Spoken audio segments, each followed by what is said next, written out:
I ended my engagement with my fiancée after she asked for a break to reconnect with her ex. I sold our house and vanished. Hello everyone, after what feels like an eternity, I, a 28-year-old man, think it's time to share what's been happening in my life recently. The truth is, until not long ago, I believed I was about to marry the love of my life, Mia, who was 27. We had been together for 4 years, and for the most part, I thought we were on solid ground. Now, however, I find myself questioning why I didn't see the signs sooner. Mia and I met at a mutual friend's birthday celebration.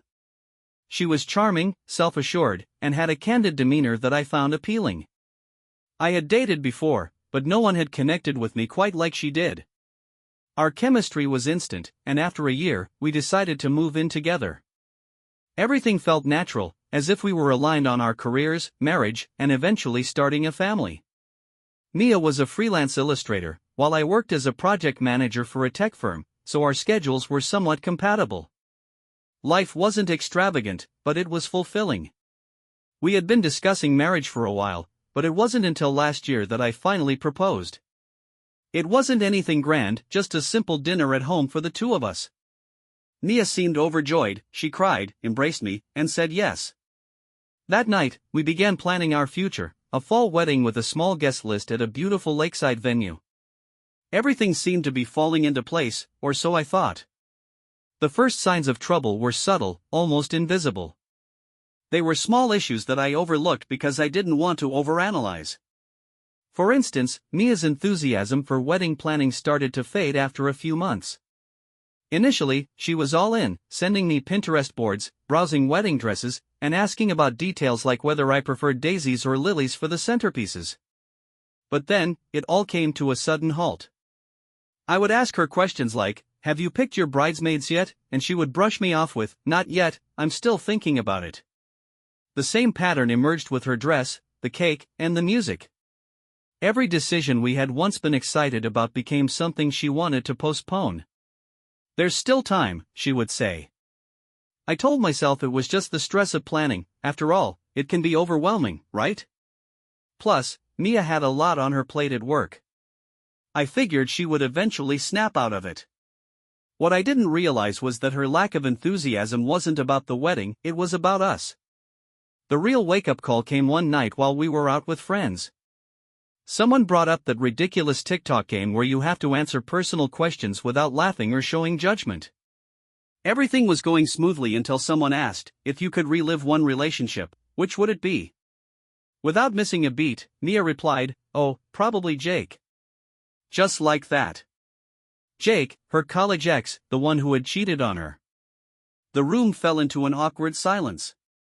She chuckled nervously and tried to backtrack, saying, not that I'd want to, it's just a significant part of my past. I wanted to confront her right then and there, but we were surrounded by friends, so I let it slide. Later, when we were alone, I asked her about it. What was it about Jake? Why did you bring him up? She shrugged it off, as if it were trivial. That was just a silly game, Alex. Don't take it too seriously, she said, changing the subject. I didn't push it further, not wanting to start a fight over something seemingly minor, but it lingered in my mind. After that, her behavior became harder to ignore. She was on her phone more often, scrolling through texts with a sly smile, and making vague excuses for why she couldn't hang out or why she would cancel plans at the last minute. "Oh, sorry, I just have a lot of work to catch up on tonight," she would say. Or, "I promised my sister I'd visit this weekend." The excuses weren't particularly suspicious on their own, but they added up, and it felt like I was becoming less of a priority. Then came that fateful Friday night, which changed everything. I got home from work early, excited to spend the evening with Mia, hoping we could order takeout and binge-watch something together, a quiet night in. When I walked in, the atmosphere fell off. She was sitting on the couch with her laptop, but she wasn't working, she was staring blankly at the screen. "Hey, I'm home," I said softly, trying to break the tension. The way she avoided eye contact made it clear she had already made up her mind about this, and she just wanted me to accept it. "You realize this sounds insane, right?" I mumbled. "You don't just put your fiancé on hold while you play what if with some guy who treated you poorly." Her expression hardened, and for the first time, I noticed how stubborn she could be. I'm not asking for permission, Alex. I'm telling you what I need. That hit differently. I wasn't just sad, I was furious. I stood up and began pacing, trying to calm the storm brewing inside me. So, Mia, you're just going to pack your bags and head over to Jake's place? Is that your grand plan? No, she insisted, it's not like that. I'm not sure what it looks like yet, but I need clarity before moving forward. I owe it to myself to know I'm making the right decision. Do you owe it to yourself? I asked, incredulous. And what about what you owe me? We're engaged. We're supposed to be starting a life together, and now you're telling me you need to test drive your ex to see if I'm good enough? I never said you weren't good enough, she replied, her voice rising. But if we're going to spend the rest of our lives together, I need to be sure. And right now, I'm not. That was it. She wasn't just interested in exploring new experiences with Jake, she was also uncertain about me, even after 4 years together and all our shared goals. It struck me all at once she hadn't realized how terrible and foolish her request was, and she thought it was acceptable for me to just sit there while she figured out whatever nonsense was swirling in her head. I stopped pacing and looked at her. You know what? Fine, I said, my tone flat. Take a break. She blinked, surprised at how quickly I agreed. Alex, I'm not trying to hurt you. I just need space to figure things out. I nodded, maintaining a blank expression. All right, if that's all you need. She paused, as if expecting me to argue or fight for her, but when I didn't, she stood up, grabbed her laptop, and whispered, I'll stay at my mom's for a while. This won't last forever, we'll talk when I have some time. Okay, I replied simply. She looked at me, unsure of how to respond, and then disappeared into the bedroom, where I could hear her moving around and packing a bag. I remained calm on the couch, but my thoughts were racing. If she genuinely needed a break, that was fine, let her have it. Several minutes later, I heard the front door close, and she was gone. She probably thought she had left me here to wait and worry, but she had no idea I wasn't going to sit around and do nothing. She could have her fantasy, but I had other plans. I would provide an update once I set certain things in motion. This wasn't going to end the way she expected. Update 1 *. Thank you for your comments and suggestions on my previous post. A lot has happened this week, and I'd like to share how things are progressing. First and foremost, I want to express my gratitude to everyone in this community for your incredible support. Many of you advised me not to just sit around waiting, and you were right. I'd been busy taking action. I started by reaching out to Noah, my best friend since college. He's not the type to sugarcoat things. After hearing the whole story, he brought over pizza, and we spent the entire night strategizing. Dude, you know she'll try to crawl back if things don't work out with Jake, right? Noah reminded me. Of course, he was right, and the more we talked, the clearer it became that I needed to take control of my life. I began with the house. Mia seemed to forget that it was entirely in my name, and she loved to act as if it was our home, always talking about the curtains and paint colors she chose, despite the fact that I paid the mortgage. I called a realtor first thing Monday morning, and we decided to list it right away. The market in our neighborhood is hot, and we already have several potential buyers. Mia has no idea, she probably thinks I'm sitting here in our shared home, waiting for her to sort out her feelings. The next step was to gently remove her from my life. Remember those live, laugh, love posters she insisted on putting up? They're gone. Did she really need those cute throw pillows? Donated. Her clothes and personal belongings that she left behind? I carefully packed them all up. Noah came by again yesterday to help me pack up the house, and he noticed the change in me. You seem different, he said. More focused. He was right, I was different. When Mia first expressed her desire to explore things with Jake, I felt like my world was crumbling. But now, I see it wasn't my world collapsing, it was the false reality I had been living in finally disintegrating. I have more plans in the works, but I'll save those for the next update. For now, I'll just say this: sometimes the best way to respond to someone treating you like an option is to remove yourself entirely from their list of alternatives. Stay tuned, this story isn't over yet, and I have a feeling Mia's break to sort things out isn't going to go as she expects. Update 2 *. I appreciate all the responses to my recent update. Things have escalated dramatically, and I'd like to explain how the situation has developed. Remember how I mentioned applying for the West Coast position? Well, I got it, and the timing couldn't be better. The house is under contract, with closing scheduled for next month, but that's just the beginning. What's particularly interesting is how Mia's exploration with Jake is unfolding. Through mutual connections, I discovered that their rekindled romance isn't quite the fairy tale she envisioned. It seems that 4 years haven't changed him much. He's still the untrustworthy guy who cheated on her in college. Mia has been trying to control the narrative on social media, posting vague, uplifting platitudes about finding yourself and following your heart. So, I decided to play the same game, but with a twist. I wrote a straightforward post updating everyone on my life. I'm excited to announce that I've accepted a position in San Francisco. Sometimes when one door closes, another opens. I'm looking forward to this new chapter. People congratulated me, inquired about the move, and, of course, asked about Mia. I kept my responses simple and honest: we're no longer together. She wants to explore other options, so I'm doing the same. This sparked a fantastic chain reaction in our social circle. Remember those people who were unsure about the situation? Watching me handle it with grace while Mia shared cryptic relationship quotes completely transformed the environment. Sarah, a 29-year-old mutual colleague in the tech industry who used to refer clients to Mia, reached out to me about Mia's freelance design work, which largely relied on referrals and networking. I need to know what happened, Sarah said over coffee. Mia's telling people you're having a temporary separation to grow individually, but something feels off. I shared Mia's note about wanting to date Jake, and Sarah's expression said it all. She didn't believe it. By the end of the week, several potential clients had pushed back their projects with Mia, not because I said anything negative, but because, honestly, who wants to work with someone who takes commitment so lightly? Mia sensed the shift, and her texts became more frequent and frantic. Why are you telling others about Jake?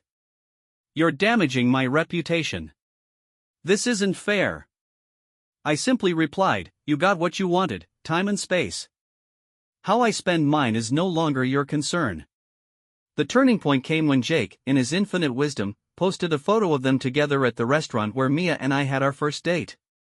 It was clear she was trying to recreate our history with him, which was both sad and amusing.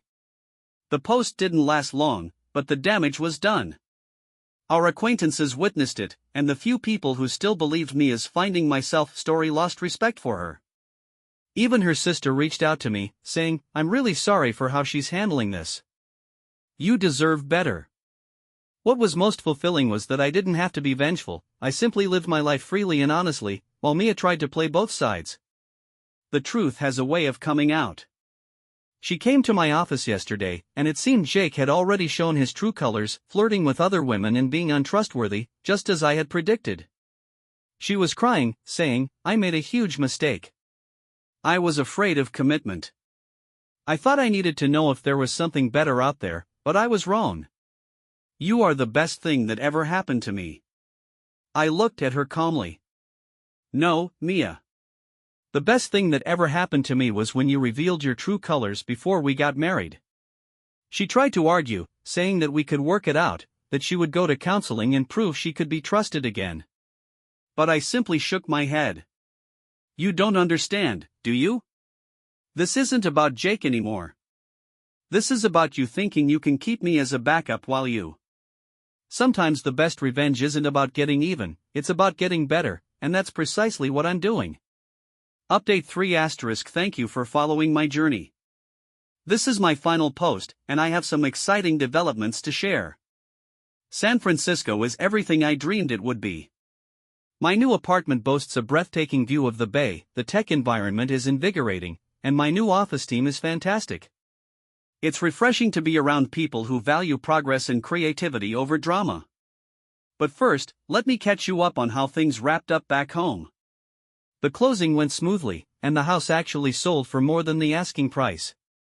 It was interesting to see Mia's reaction after she found out through mutual friends. She didn't believe I had sold the house until she drove by and saw the new owners moving in. Here's where things got really intriguing, remember Jake? He reached out to me of all people, sending a long note explaining how he never intended to cause any trouble and that Mia had approached him first months before she sought the break. It turned out Mia had been planning her little exploration for quite some time, messaging Jake for months and carefully laying the groundwork for her backup strategy.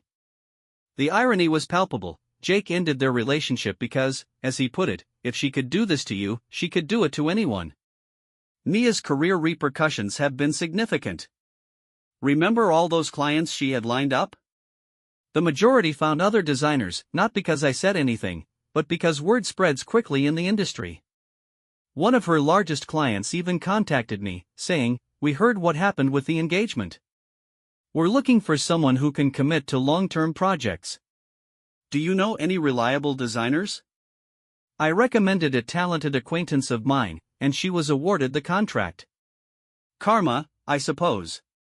Mia's social media collapse was a sight to behold. It started with somber quotes about losing her sweetheart and progressed to angry messages about toxic people who can't handle growth. Finally, she made desperate attempts to show everyone how happy she was. The last post was particularly interesting. She wrote about starting her own design firm, and just 3 days later, she began sending out job applications. Her sister reached out to me again last week, indicating that Mia had been staying with their parents and needed time to heal after the breakup. She truly expected me to wait for her while I sold the house and moved. Her ideal was entirely shattered. The most encouraging moment came during a video call with our old friend group when someone mentioned seeing Mia at a coffee shop, explaining to a potential client why her portfolio website was down. Apparently, she forgot that I was the one who set it up and maintained it, and when her hosting membership expired, she couldn't figure out how to reinstate it. That was no longer my responsibility. My new life is coming together beautifully. I've joined a local rock climbing club, started taking Spanish classes, and even adopted a dog from a local shelter named Zeus, who is a better companion than my ex-fiancée ever was. Last week, I was invited to speak at a developer conference, an opportunity that wouldn't have come my way if I had stayed home. It's incredible what you can achieve when you're not weighed down by dead weight. I had one last interaction with Mia. She sent me an email demanding some old photographs from our shared cloud storage, which I had already deleted and cancelled weeks ago. Her email read, "I understand you're trying to erase me from your life, but you can't just delete our memories." Those 4 years meant something. My response was simple: "You're right. Those years taught me what I don't want in a partner. Thank you for the lesson." Some mutual acquaintances think I'm being too harsh and should be more understanding of her moment of confusion. However, it wasn't a moment, it was a deliberate choice to keep me as a safety net while she sought what she perceived as a better alternative. What's the most significant lesson I've learned from all of this? Sometimes the worst things that happen to you lead to the best outcomes. If Mia hadn't shown her true colors, I might have married her, only to discover her true personality years later, possibly with children involved. Instead, I'm in a beautiful city with a wonderful job, making new friends, and feeling optimistic about the future. The pain of betrayal has been replaced with gratitude for avoiding a bullet. Thank you to everyone who has followed this story and offered advice. Your support has helped me stay strong when I might have faltered. For anyone going through a similar situation, remember this: when someone shows you who they are, believe them immediately. Don't wait for them to change their mind about you. Life is too short to be someone's backup plan. Sometimes the best thing you can do is take a step back and improve your own situation.